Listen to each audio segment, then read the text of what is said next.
know that I'm here. What's up, guys? How are you doing, Jeff? Hey, which Jeff? Oh, yeah, there's two Jeffs on. Double Jeff here today. Yeah, We got two Jeffs. This is easy for me. that's right. Unlucky 13. The episode 13. Sorry to put you on the spot. Wow. Lucky. We're already starting Lucky. off. Yeah. It's Which ominous. We've got to 13. We haven't been canceled yet by cancel culture. But this could be it. And this is the week of Friday the 13th. It is. That's right. Are you guys superstitious? I'm not. I haven't changed underpants in like 3 days. Just kidding. Just kidding. Yeah, no, I'm not either. All right. I'm okay. I'm kind of excited for Friday the 13th. Yeah. Never throws me off or anything.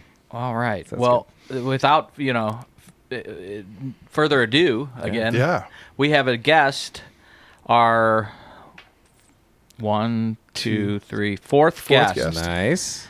And it is Jeff Stevens. Yep. Jeff is the founder of Wellbeing Brewing. That's correct. And located out of out of Maryland Heights, Missouri, St. Louis. Yep. Jeff Allen, producer, the liberal, has a connection with friends of friends and Yep. said, "Hey, Chris, we got to get this guy on.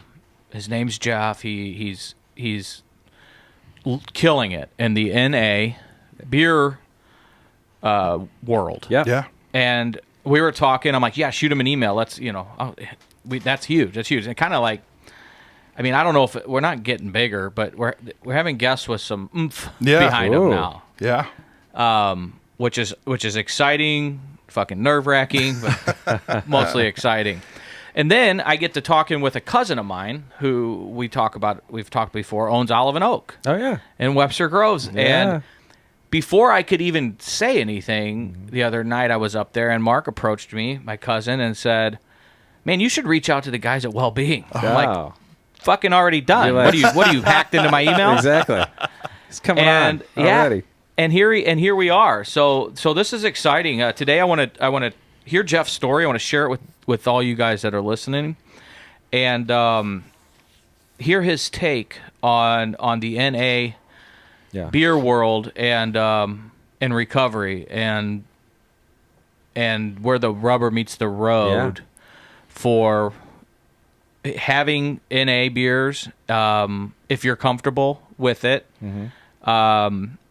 and still like enjoying life, but sober without a hangover, right, Jeff? That's exactly right. So we walked in and you said you had not tried this yet in your recovery. I have not. Okay. No, I'm glad you brought that up. Yeah. And there's obviously a reason. You've obviously given it some thought. I told Jeff, I said, why fuck around with NA beer when it all tastes like shit?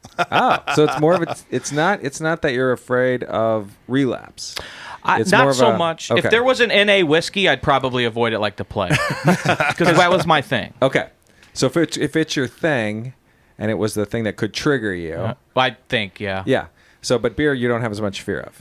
No, and I've had, like, kidding around, I would have like a Bush. I've tried Bush NA, Sure. and I've tried, what is it, Old Duels, Yeah. and they taste like shit. I They think do. there was like a Mick NA maybe. Yep. But You had the Coors? I've tried the Coors. I haven't, but I'm sure it tastes like piss. It Yeah. tastes like the Anheuser-Busch brewery smells. That's what it tastes like. Interesting. No, it's funny. For years, and I only know this now that I'm in the business, so I've kind of heard the history of this. For years, those products were purely corporate social responsibility plays that they put out there to act like good corporate citizens. Wow, And I didn't know that's- that. Yeah, So I they didn't didn't care if the beer was good, and the whole point of that was to make the least expensive beer they could make. So the beer was never good. And really, it is alarming. O'Doul's, and I don't know if they've fixed it since the last time I had it, but it's strange how not good that product is for as big a brand is, Right. within the space. It's probably the first beer I think of Yeah. when somebody says an NA is an Yeah. Old Duels, and it could Sure. be because an uncle tried Yeah. to drink it. Well, and and it's we're in St. Louis, and it is everywhere. I mean, Yeah. it's the one that at most restaurants will buy it, and everyone will just put it on their menu and right, not right. think about it. So it's out there for sure. So when we started, that was like we just had to make a beer that was slightly better than O'Doul's. But it turns out when you get into brewing non-alcoholic beer and the craft of it all, that I was a lifelong non-drinker. I've been in recovery since I was 24. Congratulations. I've been out. I was in the industry for a long time, so I completely understood what it's like to go out as someone who doesn't drink, and then here's your 3 choices. Why, here's your 5,000 choices if you do drink. Yeah, yeah. Oh, awesome. Persecuted sober. Yeah. Right? You're kind of like that. Uh-huh. You feel like I mean, an afterthought, right? I'm a club soda guy. Okay. So, you got to figure that out, right? Uh-huh. If you're going to go out, you got to figure out what your drink is. yeah, right. What are you going to order? Luckily soda enough, wine. it's a Topo Chico at Alavanone, which I Nice. really enjoy. But yeah, and maybe going back to your first question, that club soda for me, it is like an NA whiskey, because I used to splash up whiskey with club soda. Yeah. So maybe it's not really a trigger if I were to drink NA beer. Yeah. It's really because the rest of the NA beer tastes Just not like very shit. good. Yeah. Yeah. Well, that's interesting, because when I first got into recovery, the biggest thing you are totally scared of is I'm not going to have fun anymore. Uh-huh. The fun in my life is over, and I was 24, and I was like, this sucks. And, Right. You're super bummed. And I had kind of bounced around because I was so afraid of this. And my first sponsor took me out the next night, my first like real night of whatever. He's like, let's go out, and we drank NA beers and shot pool. And for some reason, you're shake, you know what's going on, but the NA beers were fine. They were great. They had bubbles in them, and they were whatever. Right. They were Yeah. cold. And we shot pool, and we laughed, and I was like, after that night, I kind of was like, oh, it's going to be okay. You know, it's like, I'm going to be The able world to... didn't end. World didn't end. We had some fun. I'm so And- glad you're saying this. Yeah, and so for me, NA beer was just a tool I used in early recovery, because I was 24. You're going to go out. You have to. Right. You're not going to You can't stay harm inside. it. Uh-huh. Right. Just because you got a lot of things you want to do. And I loved live music. And so I always drank NA beers for a long time. I was it was just... You're a social guy, right? Right. Yeah. Yeah. You just have them in your hand, and you can't drink Cokes all night because they have caffeine and sugar. And you just realize all these things you would drink Right. like are full of something. And NA beer has nothing in it. It's all natural. So anyway, for me, it was just this thing. About 6 years into sobriety, I remember someone standing up in a meeting and saying, there's a little bit of alcohol in NA beer. I've heard that. Is that a myth? And I was, no, there is. And I'm like, what? There's a little. And they're like, you can't drink NA beer. And they like kind of jumped my shit in. Really? And I remember like thinking, well, it's too late, dude. I've kind of already Yeah. All right, 6 years. I've been past that. So I went and kind of figured, talked to the people that brew, and they're like, there's as much alcohol as a banana. That's what they sort of say. So there's a trace amount of alcohol. It turns out in tons of things. In any place that has like a citrus flavoring, even like orange sodas or whatever, has a little bit of alcohol, because citrus fruits have trace amounts of alcohol. So Interesting. it is in our lives in a strange way. Sure. And so I get this conversation comes up with people in recovery a lot of, is this okay? Is this not okay? Yeah. And I always, my personal opinion is just like your sponsor is going to tell you, when you get sober, lots of things are going to feel uncomfortable, and you just kind of want to try them and see if they work. I think non-alcoholic beer can be used as a great tool to go out and just make you like there's no question now. Why Right. aren't you drinking? It's like, no, I'm sitting here having a beer with everyone, and Right. it's totally comfortable. So I don't think the alcohol is going to make you relapse. The beer might. Do you know what I'm Right, saying? yeah. The idea of it. I don't- understand that. I don't think it's going to be the alcohol part. of Okay. it. Now, I'm glad you said that, because Yeah. I've always heard that about, well, there's actually, Yeah. because they don't, you don't see like 10-year-olds walking around with Yeah. NA Yeah. beer, right? And there was always, well, there's just a little bit, Yeah. but I mean, fuck, we put hand sanitizer on all the time. And Totally. when I first got out of rehab, I would go and only use because I was scared to death of, I didn't want to do it anymore. And I was scared to death of anything that would derail my train. Yep. Which is probably why I decided never. I mean, I haven't. Yeah. People have asked me if I would smoke cigars, and I'm like, it's not that I'm like, so never say never. But I don't want to catch a buzz. If I smoked a cigar right now, I'd get hired and fuck. You know what I mean? I'd get that buzz. It would hit you, yeah. Right, and I'm just cool right now, but I would, Yeah. when I first got out of rehab, only use that Hello Kitty hand sanitizer for the kiddos. Because it doesn't have Pink alcohol. in it. bottles. Yeah, right. Wow. And probably, it's definitely not going to keep me Yeah. alive with this fucking Corona Yeah, shit going right. on. Yeah. Better just start using 100% Everclear, right?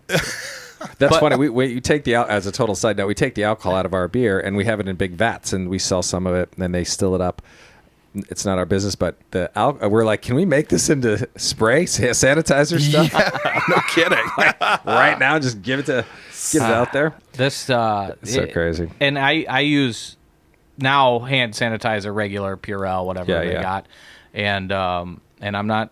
I don't. As far as I know, I'm not infected with the coronavirus. But getting at a treatment is, you don't really know, like, and you don't want to push it. And so I'm always like, if you even have the question in your head that you may or may not want, so I'm like, it's not worth it. Okay. You know what I'm saying? I appreciate that. There's Jeff. no point in because we know it's a cunning, baffling, powerful thing, and that mind, you don't want to activate that. But so I always think, like, yeah, if you're solid in your program, I know lots of people in the program.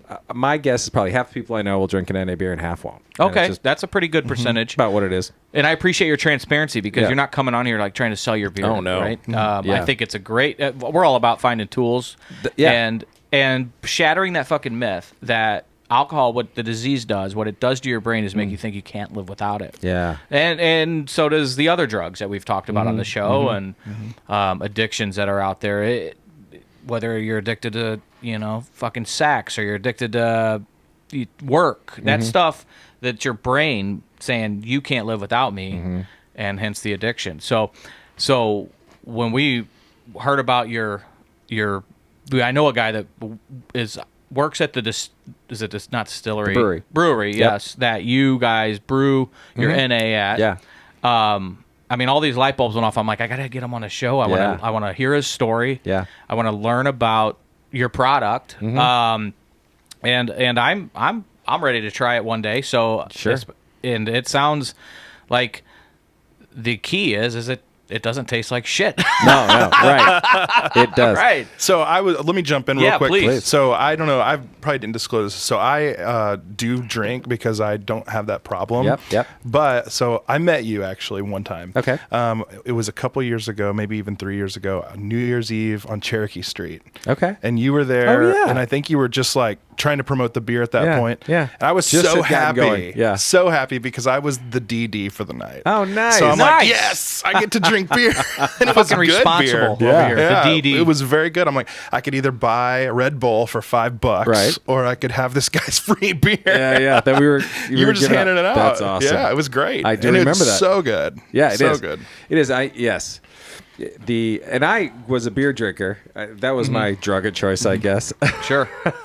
So I really, and you live in this town and you work in the business, and there's something so amazing about beer as far as just the connectivity, and it's been around forever, and there's nothing like it in culture, right? It's just a drink and it's adult. That's a good point. It's very bonding, and so like that was great. And I knew that night when we were out sampling it, like I think we got something here. Yeah. Like Nice. people were getting really, this is really good. It was it's very good. And I haven't had it since then, unfortunately. Yeah. Well, you need the stronger stuff, right? Well, I don't need it. But it's funny. Yeah, good one. So Jeff, Yeah. start with you decided to make a career change, if you will. Yeah, and and do pour this. and pour it all into That's funny. this product, if that's all right. Yeah, no. I was in this industry for a long time, so I'm got sober, hit my bottom at 24, March 13th. It was like almost of 1992. Yeah. Was my quit sobriety date. When I Okay. quit drinking. So it's been a long time, but I immediately was in the marketing, spirits and beer marketing business just for years, right? And I was working on these things. So I was always out. I was always out at places and always around people who were drunk, drinking. I was always the designated driver. I was always the person getting people home. And it was totally a role that I would play. But when you go out and you don't drink, it's crazy how much of an afterthought you are, right? You're just Interesting. The bars, restaurants, they just don't even think you're not even on their radar. And yet I bet there's 30% of the population that just isn't drinking at any given moment in any given social situation. It's weird. So I knew that there was a market for this. And then the craft beer explosion happens, Right. and like there's a million, and I love beer, and I'm like, why do I have to drink this?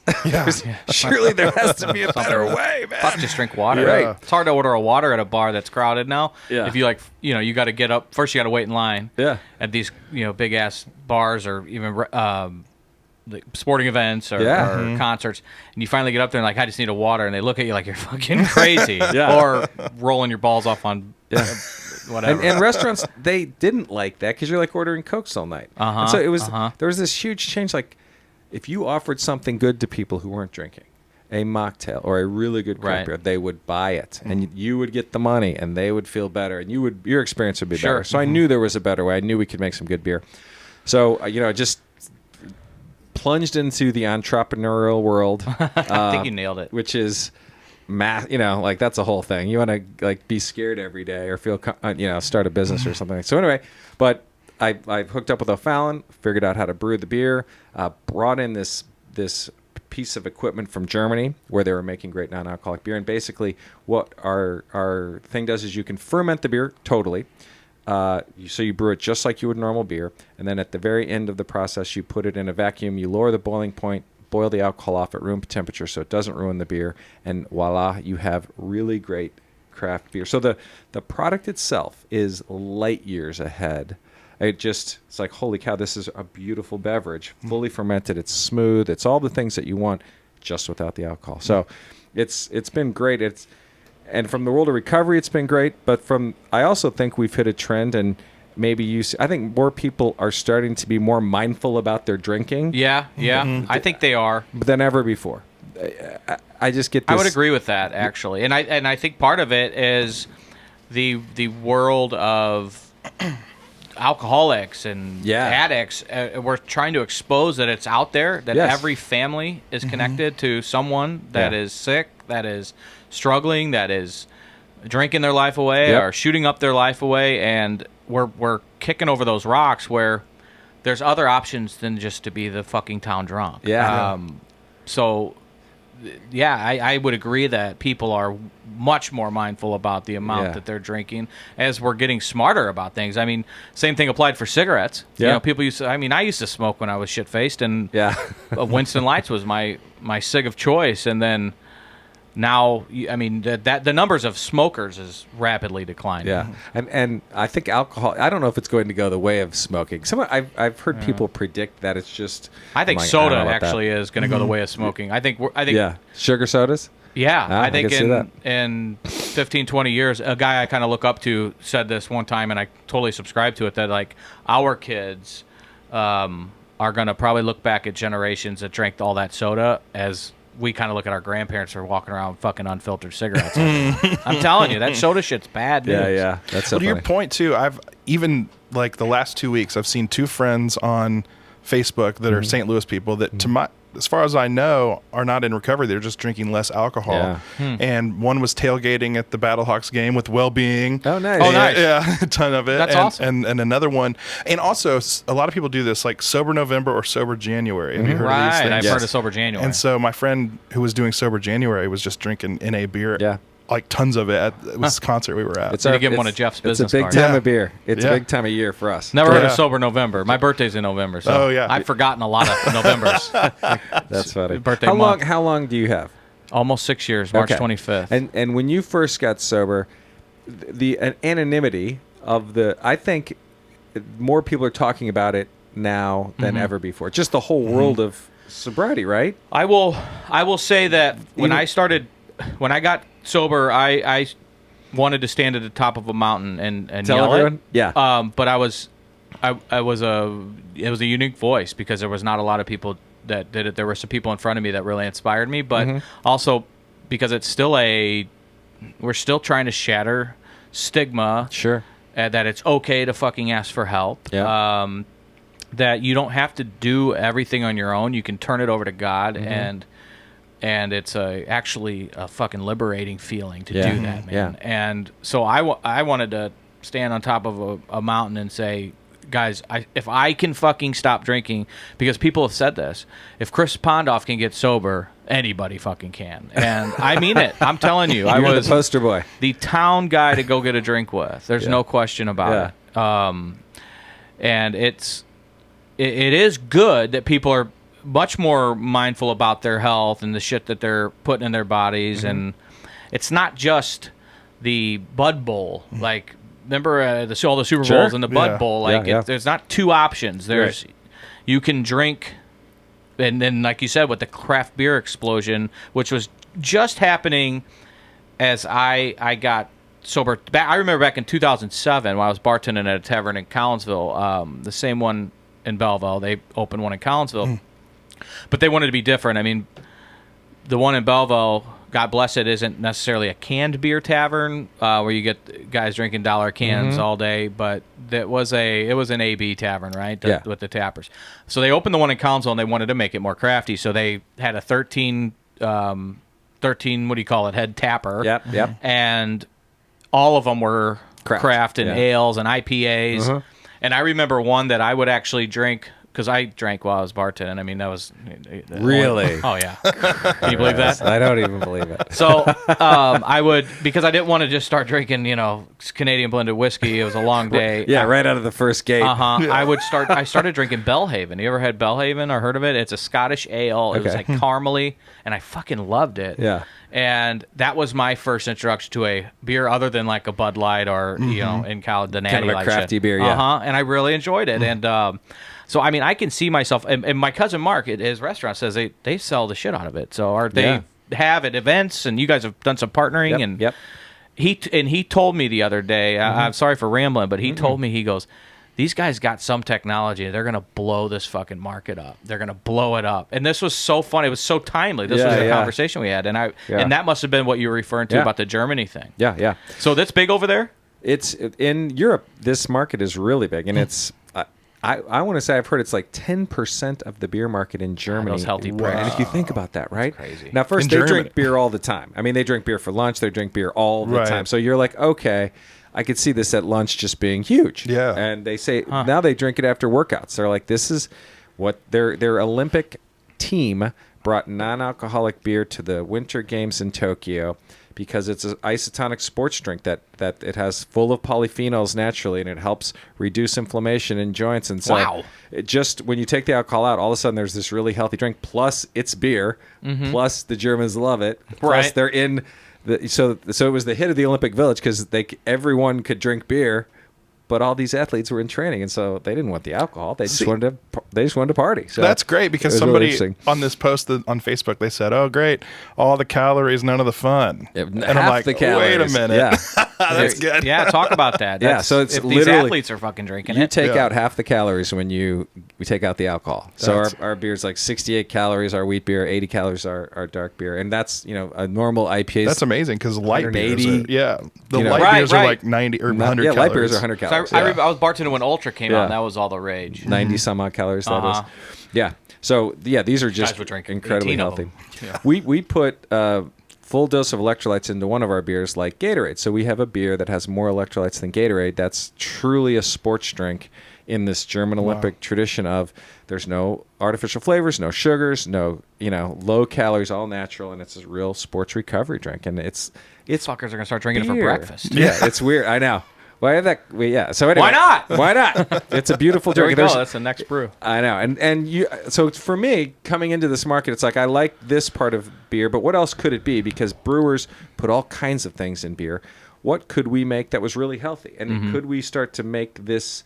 This is better for you than soda. This is better for you than energy drinks. This is better for you than anything that's got any processed anything in it. This is all natural from the start.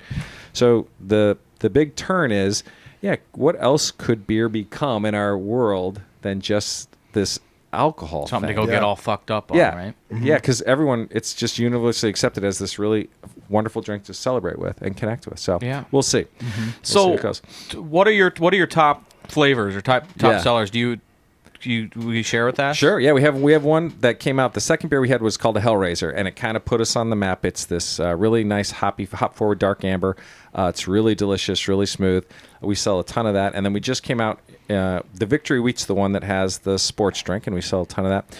We just came out January 1st, which is the time of year when everyone takes a little time off. New Year's resolutions. Good marketing. They're like, done. So January 1st, we put out this beer called the Intentional IPA, which is our first, the most popular craft styles in IPA. we had not made one yet, and we made everyone so far really likes it. Really So, great. Yeah, and it's funny. I am the worst person to ask, is this good? Because I don't drink, so I don't taste anything. I don't taste anybody else's beer. I have no idea if anyone else, how ours are good. I like them, but I'm a party of one. But so I just am like, I hope everyone else drinkers like these, and we've gotten good feedback. So. Nice. Well, I mean, I've heard great things about you guys, and especially in the as the food scene has evolved, and I would say, and I could be classifying things incorrectly. I'm not Ian Frobe out of the Post Dispatch, but it's really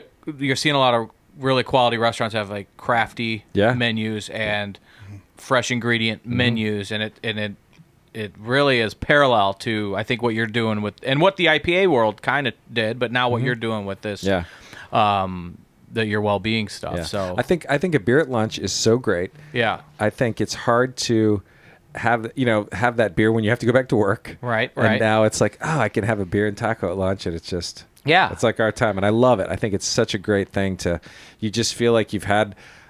You can let off a little steam. You can just kind of have a lunch, and it feels great. And you got this beer to go with your food.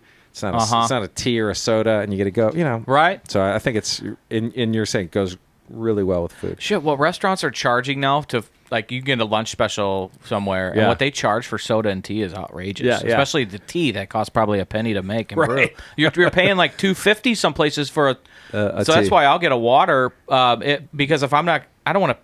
But if I'm going to spend $2.50, $3 a restaurant adder, I mean, I'll have a nice beer. Yeah, I like it. So that's in fact, I've been to I go to O'Fallon where you're brewing. They're there for lunch quite a bit. We're on tap, which is really funny to have a non-alcoholic beer on tap. Totally, it's delicious. So are you guys on tap at a lot of places? We are in. More so than ever before here in town. Chicago was a market that picked us up early, and it's a big tap market. So we sell a lot of, we're in, strangely enough, at a lot of places in Chicago. I just think they have a lot of tap bars up there. So we end up doing really well up there. So as far as distributing, you guys are brewed here locally in St. Louis. Yep. And how far has the reach gotten you? Just Chicago? We were in Chicago, Nashville, Denver, all of Missouri, Wisconsin. But we sell, because we don't have alcohol in us, we can sell directly to retailers. We don't have to go through wholesalers.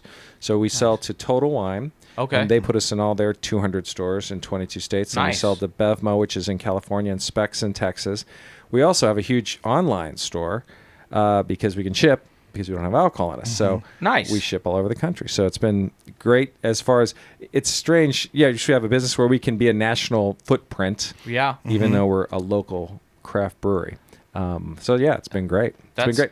And it's, I've met so many awesome people in our world, since we started this thing. How great is it to just I get emails all the time from people who are like, you made our sobriety so much better because we finally feel like we can go out and incredible. Just feel ourselves again, right? We can go out and enjoy something. I bet that makes you feel fucking good. I love it. Yeah, man. The woman I go to the Lindell Club, and the woman who works the Lindell Club desk, she's just was, how important it was for her to feel like she can go back out and hang out with her friends again. And not drink. And like you have this thing, you just feel like you're part of the scene, and you don't have to drink, and it's like really cool.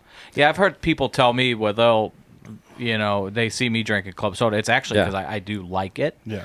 But a lot of people that don't drink will grab a club and lime just so people don't break their balls or chirp them for not drinking. Right, yeah. Because where I grew up, if you were a girl and you weren't drinking, and you were over 16, you were probably if you weren't drinking, you were pregnant, right? Totally. I mean, that's a real thing. It's a real thing. For sure. I do it anytime. I still do it anytime one of my girlfriends is like not having a drink. I'm like, what's going on? How far along are we? It must be before 12 weeks, because that's now the time to tell everybody, because goodness. But that's a real thing. And so do you go out a lot? All the time, okay. yeah. So you're out all the time. It's decreased since our we have a 6-year-old, so that takes up a little bit of our time. You can still find me at Fridays in Belleville all the time, drinking club soda. Yep. And Olive and Oak, obviously, because that's one of the finest places. Yeah, I mean, come on. If you can go hang out great there, place. That's cool. I'm objective. It's the best burger in the city, but that's objective, not subjective. Right. It really is. It but is.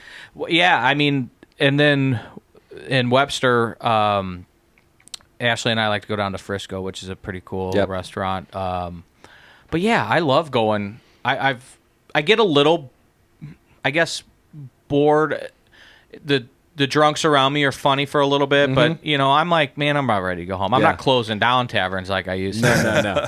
Titty bars. My and all rule that is when you hear the same story twice, from somebody, like, check, please. Yep. That's all right. God, that happens so much. Doesn't it? Oh my God. When you get sober, you realize how annoying drunk people are. Yes. Right? You do.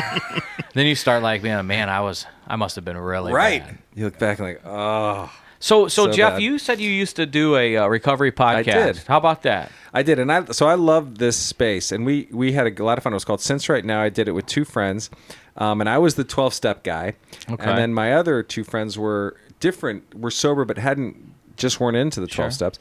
And I always thought, I don't know if you're a 12-step guy. I'm not 100%. It's funny. So I didn't work.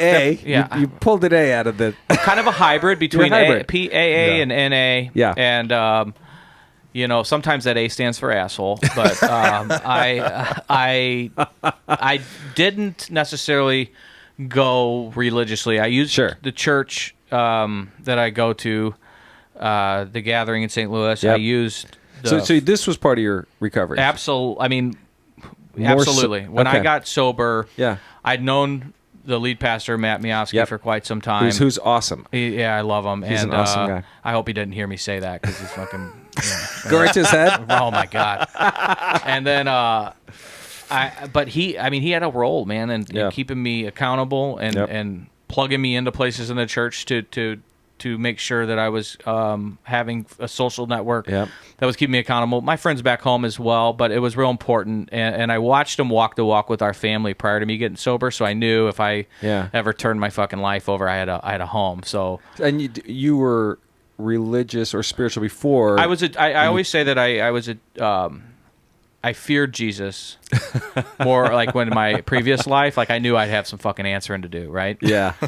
But through the sobriety journey and through this church, I realized that Jesus is all about love, man, and that's cool. Grace and mercy, and for those of people like me that are a little broken. Yeah, I would say a little broken. A little broken when you come in here.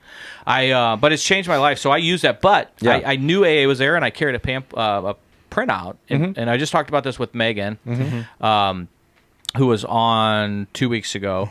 I had that in my briefcase wherever I went, and it listed like every fucking meeting in the city. And it was like, I mean, it's like the Xanax bottle I have in my car that I'm prescribed, by the way, for those of you listening, but I haven't taken one in probably 6 months after I got sober, so about 5.5 years. You just have it there. I have it there, and we talked about this on one episode. It's just a security blanket. If I like behind glass, you can smash the hammer through and grab it. Yeah, we call that like an EPO button, right? The emergency power off, and shuts down the data center. But anyway, different life. So I worked.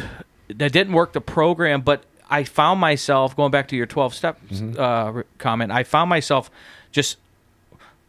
My life I was living was working those steps anyway, because it's so based in spirituality, right? It's they got the 12 steps from the greatest spiritual thinking known to man at the time. Yeah, right. And they just kind of incorporated them right into the 12 steps, and a lot of it was right out of the Christian playbook. I mean, right there, and and that's why they delve really well together. Without a doubt. Somebody has asked me that before, and I'm like, well, no, but I really kind of just did a step 9 again, or something. Exactly. I had to apologize to somebody who came out of the woodwork. At some point, you have to surrender, right? And that's I did that either way. The first day I checked into rehab, I was on that cold floor, man, and I gave it all to fucking God. That's right. After a screaming match with him, I lost miserably. Yeah, but maybe I won in the long run. Maybe you did. Yeah, and that's it, right? You surrender and then turn it over. How'd the recovery podcast go? It was great. So we and it was funny because I had a friend. We did it when one of our friends went on a relapse, and my other friend who was not in the 12 steps was like, "How do I help this person?" Yeah. And in the 12 steps, you realize that you can't really help anyone as far as making them be sober. You can let them go on their whatever they're going to do, and then just be there when they get there. But this guy wanted to help. So he said, I'm going to start this podcast.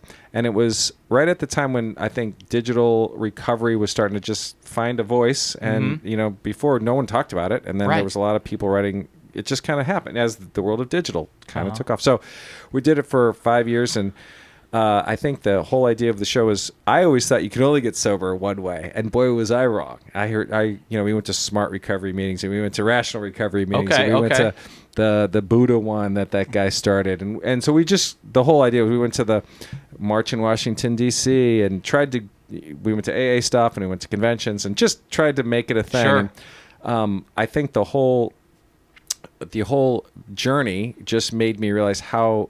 Just to hear what you just said, it's like, oh, there's a lot of ways that people get to this point, and who cares how you do it, right? It's just trying to support all that because it's so important. That's why I asked. What I see in common with all the different ways are people with open fucking arms, ready to help when you're ready to help yourself. Yep. And we preach this, pardon the pun, at this church a lot about, and Jeff and I, it's a recovery podcast, it's a mental health podcast, wellness, hope. We're trying to shatter loneliness at the end of the day. Yeah. And community and finding people that care, like community is so fucking powerful. Yeah. And you get that when you go to a meeting. You get that when you find a recovery group. It's why it's called a recovery group, right? Yeah. And I didn't work that program, but I also did intensive outpatient IOP cognitive group therapy. Oh yeah, with led by a social worker. Yeah. And I did that for 6 to 12 months, maybe like 9 months. I think is how long I did it until I was able to maybe kind of start shedding it. And that's not a 12-step thing. It's a different theory. Yeah, it was a place called ARCA, Assisted Recovery Center of America, and it wasn't They would tell you try to go to a meeting if you're feeling urges, but no, it was you sit around it with other addicts. Yep. And there's a group discussion facilitator. It was a social worker at this place, and I found those I didn't miss them. I found them I looked forward to going to group. Yeah. You ended up becoming each other's support system, accountability system, fucking therapist, listeners. You listen to, and then you hear people's shit they're living with, and the rock bottom of theirs that doesn't look like yours, but you realize you're not alone. Yeah. And it's life-saving, because people that are lonely, that revelation is life-saving, and no bullshit there, no drama. That's for real. Yeah. And I think I see that as the common theme in all these groups. That, and then in my opinion, turning it over to God and just saying, here, man, I can't do this shit on my own. Yeah. Take it, I don't want it. That was my mantra my first year. Take this, I don't want it. Take this, I don't want it. I would say that all the time about everything. Yeah, man, I like that. A million times, I say it still. Take this, I don't want it. Take this. It's freeing, isn't it? Yeah, it truly is. It truly is. But that's interesting that I love the thread that you've tied all of this together with this loneliness, because you're right. The power's in the group. Regardless, you find whatever way is going to work, but it's being with other people that are walking it with you, regardless of what the actual program is. It's this fellowship or the group. That's the thing. So the fact that you've identified loneliness is the thing that you really that's started this. What Jeff and I are trying to beat down with hammers, man. Because it's just isolate, which is what you want to do, right? You just want to isolate. For sure. Right, on both sides, because I kind of come at the mental health part. That's where my voice is on this podcast. Okay. We said earlier he's a liberal, right? So he's I'm kidding, Chris.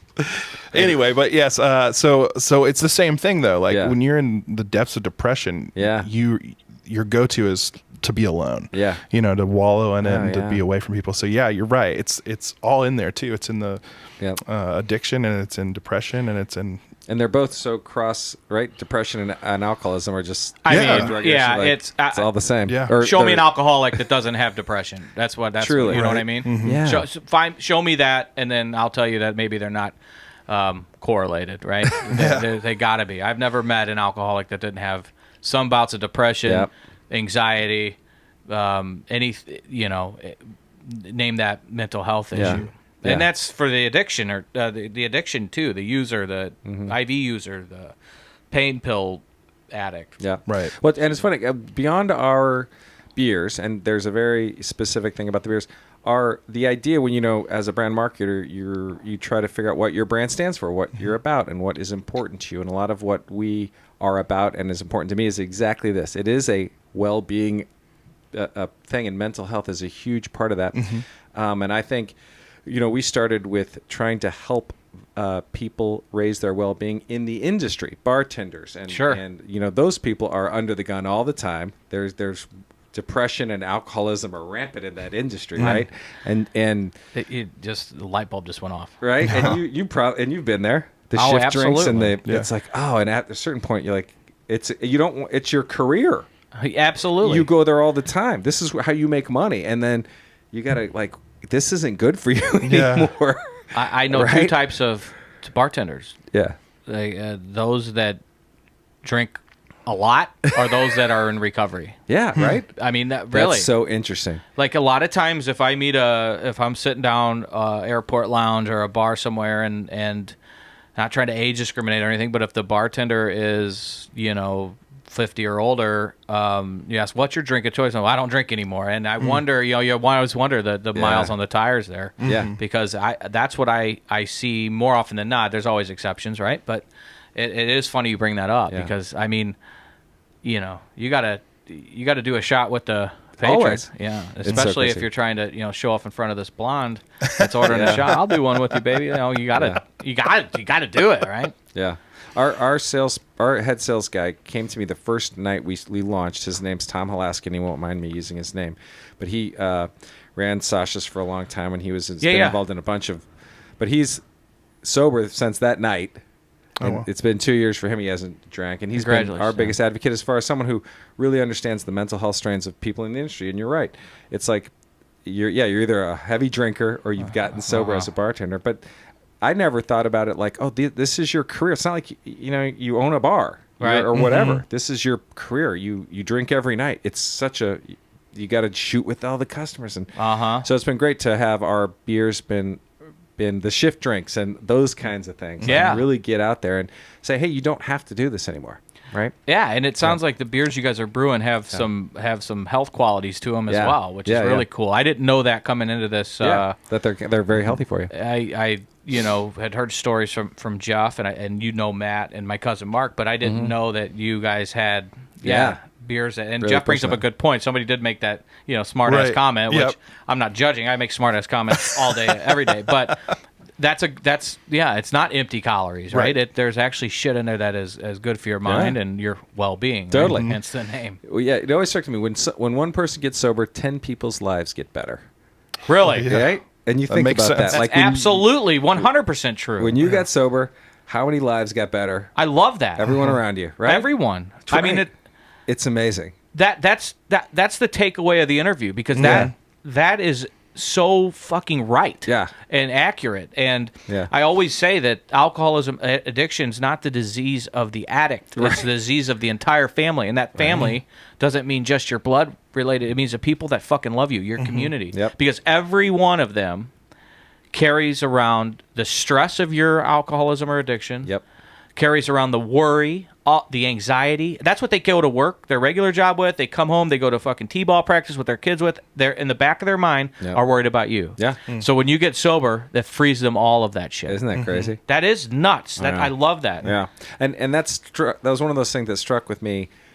And I think I heard it when we were doing the podcast from somebody. And when this business to me is about that. If we can get the world to drink a little bit less, it's like, wow, we truly are raising well-being. And if we can get people to stop drinking or, well, it's like all of a sudden you're like, oh, yeah, you really are raising the planet's well-being because the factor is so much greater when you don't have to worry about your couldn't have picked a better name. Yeah. That's awesome. Yeah. So you guys are locally at can we get well-being at grocery stores, liquor stores, Total Wine you mentioned? And so it's weird because if you're in recovery, you don't go down the beer aisle. If you're like I never went to liquor stores for however long, so I'm starting to realize there's sections in most liquor stores for NA beers, and they've gotten better.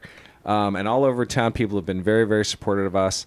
So they've literally have sections now, and I think liquor stores are like, oh yeah, this whole industry's changing, right? And we need to really start to cater to people who aren't drinking, but they're adults and they want to have something fun. So they've really done a nice job of separating these into non-alcoholic sections, which is awesome.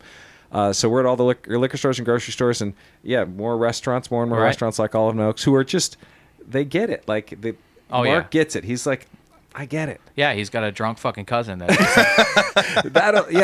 and Everybody's got a... and everybody has a Chris Pond up in their family. Yeah, but I want my experience of everyone who comes in here, drinking or not drinking, to be great. I want to have their experience be great. And why do I want to just serve them water? They're having food with a pairing of something, and like, this is what you're here for. Yep. To have this thing happen with your meal, and you're like, oh, that makes so much sense. Sure. Well, that's cool, Jeff. I really appreciate you coming in and sitting down with us. And I hope we can do it again. I want to hear more about your guys' experience with the podcasting and journey. And well, I'm excited that you're into episode 13. Oh. It's awesome, and you're starting to do it's great. And, I appreciate that. It's been, and you guys have a big idea of stopping loneliness and all that. I mean, that's good for you. It's a goal. I have decided to do this after some nudges, and after we lost a friend that I could have wallowed away and said fuck it all, like fuck the Pound Anonymous mission, or instead I was surrounded with good people that said you need to use this, you need to use this and get, like Miofsky said, what's next. And so that's, Jeff and I got connected by some other God shit, and now here we are. Yep. And I have my passion for this, and for meeting people like you, Jeff, and people that are reaching out for help and saying that the podcast is helping. My passion is fucking extinguishable to do that, and it's becoming a little bit of a problem because that's all I think and eat and breathe right now, and I'm going to bed every night usually emailing back and forth with somebody that's looking for help or that's on the brink of maybe thinking about making a change, and when somebody that recently that I kind of gave him a nudge with a team, he had a good team around him. I was a part of that team, and just got the text and a picture of his 1 year sober chip. Nice. I mean, fuck, man, it's better than sex. Not well, yeah. I mean, it's good. It's good. It feels great. Yeah, it's right up there. It's really close. So Jeff Stevens, no relation to Kevin Stevens, the former Stanley Cup winner for the Pittsburgh Penguins. No, or Steve Stevens, the guitar player for Billy Idol. No relation to either one. Coincidentally, Kevin Stevens got caught with the hookers and crack in Caseyville. Oh my gosh! My favorite story. I remember that. Yeah. From the New Jersey Devils, and you're like, and I remember talking about that in a meeting, just like, oh, dude. And they showed his picture. They put it was like on a road trip, and man, he's over on the east side, in a hotel bar, holed up for 12 hours, hookers and crack. And you're like, YOLO, man. There are not very many good hotels for that. Well, there's a lot of good hotels for that. If that's what you want to do. That was on the east side. That was like, man, I should have been partying with Kevin Stevens back then. But yeah, so you hear stories from like his teammates, like Rick Tocchet and other guys. Yeah, he was. It was bad for him. I still don't know how he's turned out, but he was a hell of a fucking hockey player, and I grew up playing hockey my whole life. I'm a. He was a hell of a hockey player. Yeah, he's a couple rings with Pittsburgh, and he dropped the mitts every once in a while and stand in front of the net, take a beating, and next thing you know, the puck's in the back of your net. So I knew you weren't related, but you never know. Fuck's a small world. Speaking he could use some Wellbeing brews, right? Is Wellbeing in any of the stadiums yet?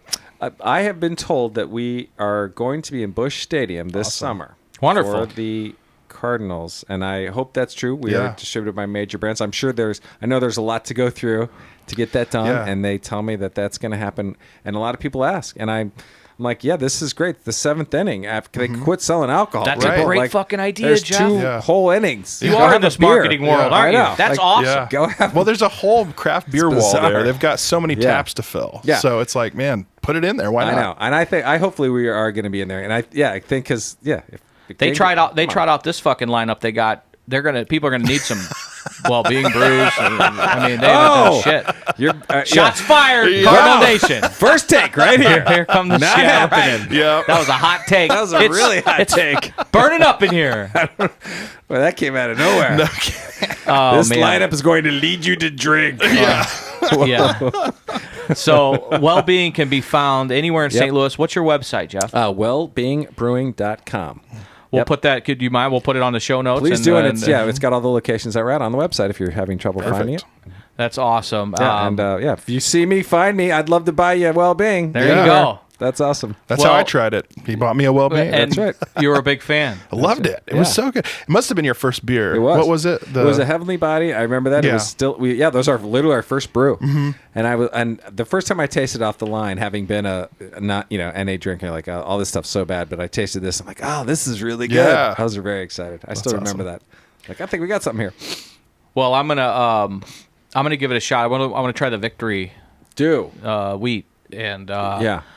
I'll drop some by. All right, Because that'd be great. you'll it's a different kind of thing. I think you'll be good with Sure. it. No, Yeah. I'm confident enough where Yeah. I'm at. Yeah. And I mean, And it's a 0-0 beer. It so has nothing. See, that's hook me up. I'm gonna.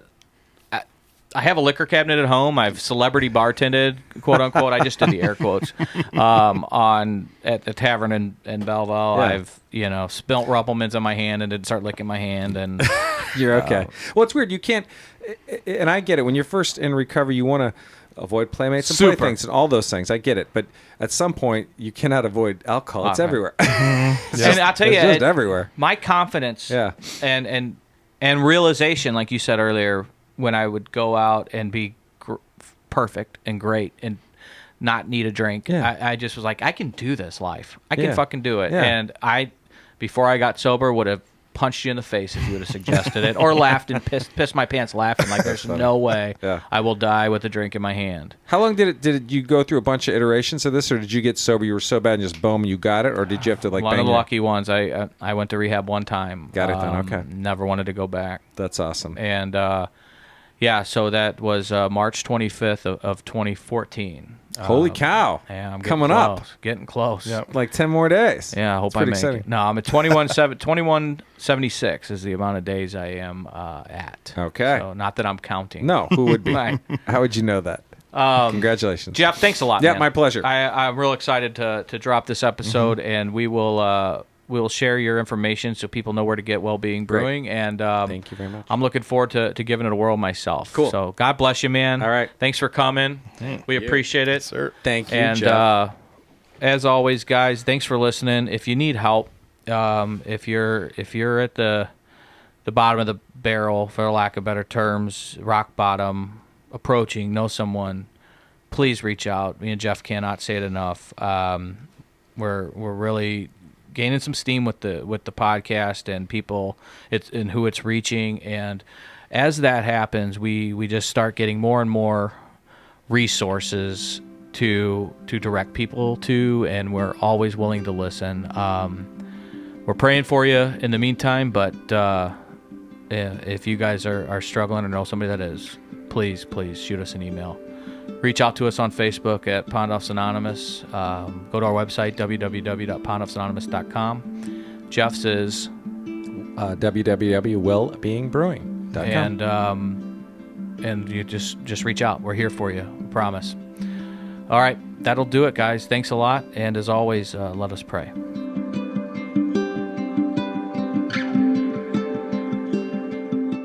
If you're struggling or know someone that is, please have them check out our podcast and reach out to Chris or me. We want to listen, and we're super eager to help. Pondoffs Anonymous is Chris Pondoff and produced by me, Jeff Allen. Our music is Anti-Hero by McCall and Gentle Waters by Wild Wonder. For more information, visit pondoffsanonymous.com. Find us on Facebook and Instagram.